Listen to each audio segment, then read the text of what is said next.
Nah, jadi kalau kita ingin mendapatkan sifat ridha Allah, yang pertama jaga ibadah. Yang kedua jaga akhlak.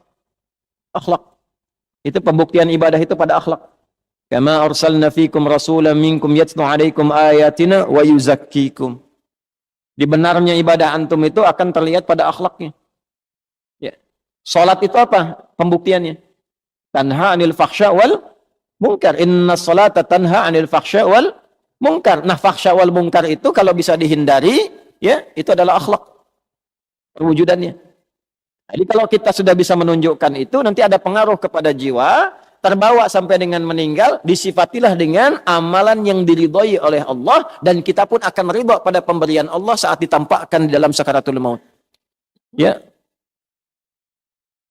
Ya ayyatuhan nafsul mutmainnah, irji'i ila rabbika radiyatan mardiyah, fadkhuli fi ibadi, dengan sifat ibadahnya disebut ibad. Wadkhuli ditampakkan surganya, maka meninggal dalam keadaan senyum karena melihat surga yang ditampakkan.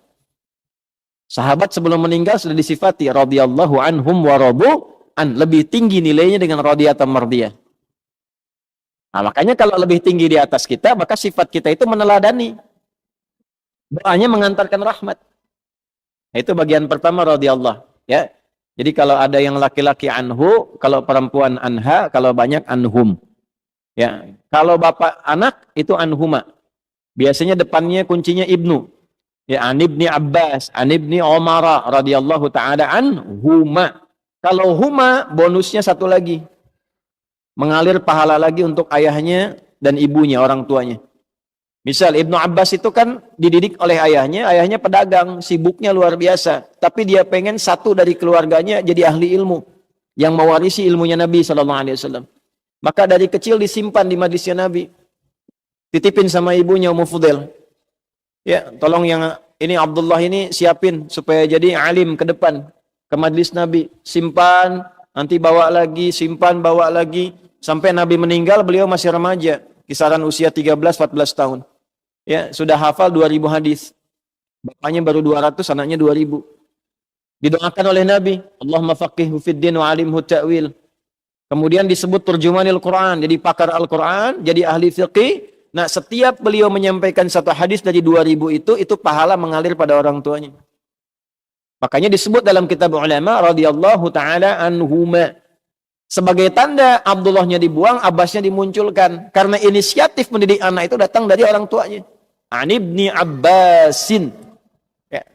Nah, ilmunya dipakai, dalam ilmu sanad dipakai sebagai inspirasi. Kalau bapak ibu menyekolahkan anak ke pesantren, doanya dari ibu, dari bapak disiapkan yang halal, anak itu jadi ulama kemudian hari, hafal Quran, hafal hadis. Setiap dia menyampaikan sesuatu, bapak ibu dapat transferan pahalanya. Jangankan jadi alim, dia sekarang baca Quran, bapak ibu positif tuh, kirimkan yang halal, ibu doakan. Dia baca Quran, pahala mengalir pada ibu. Nah, itulah keuntungannya begitu.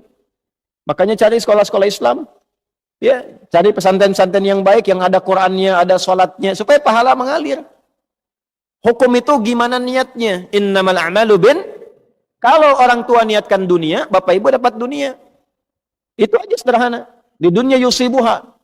Sekolahkan anak ke tempat favorit, kursusnya bahasanya bahasa asing, silakan perbanyak. Jadi sesuatu, jadi direktur, membanggakan Anda. Bangga, urusan apa? Dunia. Anda di servis, iya, urusan apa? Dunia. Selesai dunia, selesai. Akhirat bagaimana? Ya. Pilih dunia apa akhirat? Pilih dua-duanya. Doanya Rabbana atina fid dunya hasanah wa fil akhirati hasanah wa qina adzab. Nah, makanya cari pesantren yang bagus. Quran diajarkan, salat diajarkan, kenal sunnah Nabi diikuti, sirah para sahabat diajarkan. Tidak melupakan kebutuhan-kebutuhan duniawi, konteks yang paling kini. Jadi dokter dia yang hafal Quran dan paham fikih kedokteran. Masa yang mengandung perempuan yang periksa laki-laki?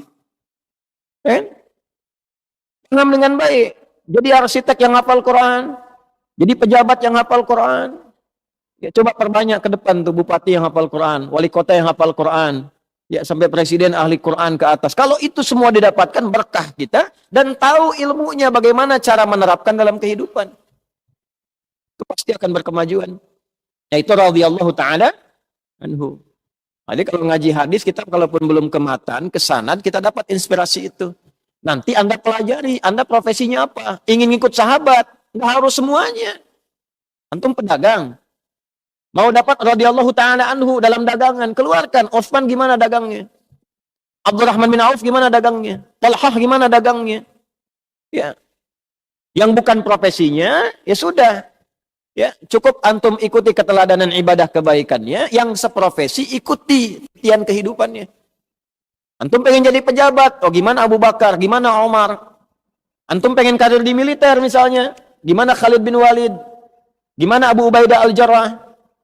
Antum pengen di ilmu, gimana sahabat Ali bin Abi Thalib karamahullahu wajhah?